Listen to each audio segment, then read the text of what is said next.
દોસ્તો ખૂબ સરસ મજાની વાત। એક વખત ત્રણ ભિખારી, એને ખૂબ ભૂખ લાગી એટલે એ એક શેઠના બંગલા આજુબાજુ ભીખ માંગવા ગયા। એમાં ત્રણ ભિખારીએ નક્કી કર્યું કે આજે હું શેઠ પાસે કંઈક માંગવા જઈશ, કાલે તમે જશો અને પરમ દિવસે ત્રીજા ભાઈને કે તમે જજો, કે વાંધો નહીં। પછી એમાંથી એક ભિખારી શેઠ પાસે ભીખ માંગવા ગયો અને શેઠને કહ્યું કે શેઠ, મને ખૂબ ભૂખ લાગી છે, મને ખૂબ જ તરસ લાગી છે, મને કંઈક ખાવાનું આપો ને। તો શેઠે કહ્યું કે હાલે 100 રૂપિયા અને નીકળ અહીંથી, ફરી પાછો આ બાજુ દેખાતો નહીં। ભિખારી નીકળી ગયો। બીજા દિવસે બીજો ભિખારી ગયો અને શેઠે જોયું એને, શેઠ ઉપરથી તરત નીચે આવ્યો અને શેઠે વગર બોલે વગર પૂછે એ ભિખારીને 100 રૂપિયા આપ્યા, હાલે 100 રૂપિયા અને નીકળ અહીંથી, ફરીથી આ બાજુ દેખાતો નહીં। તો ત્રણેય ભિખારી ભેગા થયા, એને કહ્યું કે શેઠનો સ્વભાવ ખૂબ ખરાબ છે, એ અતિશય ગુસ્સાના સ્વભાવવાળા છે, તો આપણે શું કરીશું? તો કહ્યું કે વાંધો નહીં, ગઈકાલે આવતીકાલે હું જઈશ। પછી ત્રીજો ભિખારી ગયો અને શેઠ ઉપર હતા, શેઠ ઉપરથી નીચે ના આવે અને એને ઉપરથી સીધે સીધું કહ્યું કે તું નીકળ અહીંથી, ફરી આ બાજુ દેખાતો નહીં, લોહી પી ગયા તમે।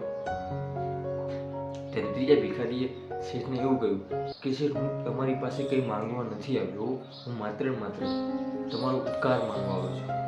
શેઠે કહ્યું, શા માટે ઉપકાર માનવા આવ્યો છે? મેં તો તારું કંઈ કર્યું નથી સાહેબ।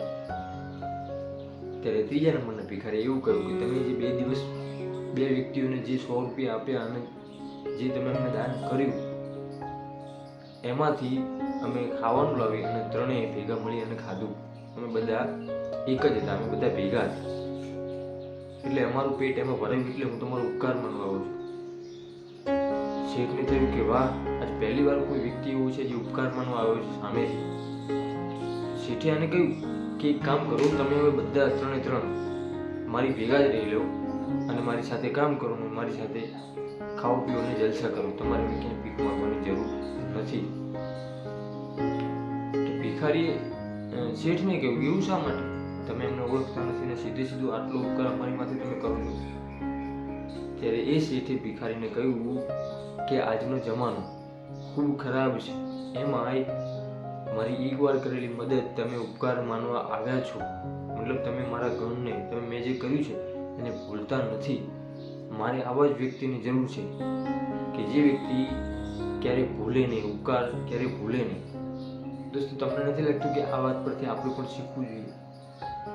આપણે પણ ઘણીવાર અમુક વખતે આપણી નબળી પરિસ્થિતિમાં, આપણી માઠી પરિસ્થિતિમાં કોઈ વ્યક્તિ આપણી ઉપર ઉપકાર કર્યો છે તે ભૂલી જઈએ છીએ। જ્યારે આપણી પરિસ્થિતિ સારી થાય છે, જ્યારે આપણે એકદમ લેવલ અપ થાય છે, ત્યારે આપણે ભૂલી જઈએ છીએ। પરંતુ એ ભૂલવાને બદલે એ ખરાબ પરિસ્થિતિમાંથી જેવી રીતે બહાર આવે છે અને જેને જેને મદદ કરી છે એ વ્યક્તિનો ઉપકાર ક્યારે આપણે ના ભૂલવો જોઈએ।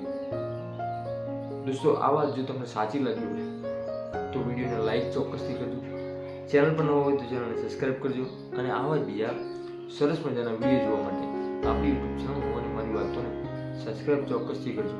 દોસ્તો, ફરીથી મળીશું એક નવા જ વિડીયો સાથે, એક નવા જ અંદાજમાં। ત્યાં સુધી દરેક દોસ્તો, દરેક મિત્રને જય માતાજી।